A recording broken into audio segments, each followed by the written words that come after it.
Hello students, இன்னைக்கு நம்ம 10th standard maths exercise 1.1ல இருக்கிற third sum பார்க்க போறோம். ஓகேவா? question பாருங்க. If b cross a equal to அப்படினு சொல்லிட்டு வேல்யூ கொடுத்திருக்காங்க. Find a and b அப்படினு கொடுத்திருக்காங்க.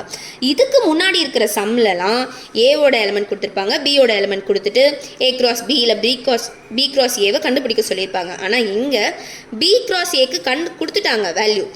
ஏக்கு தனியாக எலிமெண்ட் அண்ட் பிக்கு தனியாக எலிமெண்ட்டை கண்டுபிடிக்க சொல்லியிருக்காங்க. ஸோ இந்த சம் வந்து ரொம்பவே ஈஸி. ஸோ அதை பார்க்கலாமா? B cross A equal to என்ன கொடுத்துருக்காங்களோ அதை எழுதிக்கோங்க.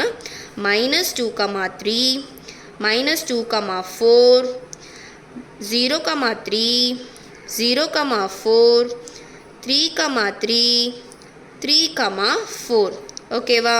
இதுதான் கொடுத்துருக்காங்க. இப்போ பி தான் முன்னாடி கொடுத்துருக்காங்க அப்படின்னா ஃப்ரண்ட்டில் இருக்கிற எல்லா வேல்யூமே பியோடதுன்னு அர்த்தம்.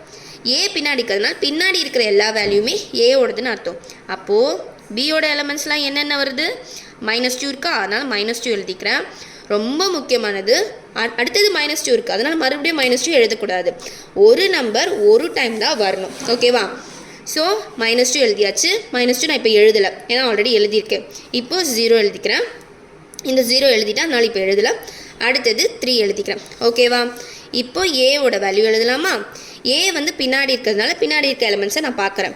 3 எழுதிக்கிறேன். அடுத்தது 4 இருக்குது, எழுதிக்கிறேன். இங்கே 3 இருக்குது, ஆனால் நான் ஆல்ரெடி 3 எழுதிட்டேன். இங்கே 4 இருக்குது, 4 எழுதிட்டேன். 3 இருக்குது, எழுதிட்டேன். 4 இருக்குது, 4 எழுதிட்டேன். ஸோ இதுதான் ஏவோட வேல்யூ. ஓகேவா? இதில் வந்து நீங்கள் பண்ணக்கூடிய மிஸ்டேக் என்ன அப்படின்னா, ரிப்பீட் ஆகியிருக்கு அப்படின்னு சொல்லிட்டு -2 எழுதிடுவீங்க, மறுபடியும் -2 எழுதிடுவீங்க, இல்லை 3 எழுதிட்டு மறுபடியும் 3 எழுதிடுவீங்க. அந்த மாதிரி எழுதக்கூடாது. ஒரு வேல்யூ ஒரு எலிமெண்ட் ஒரு டைம் தான் ரிப்பீட் ஆகணும். ஓகேவா? இதுதான் இந்த சம்மோடைய ஆன்சர்.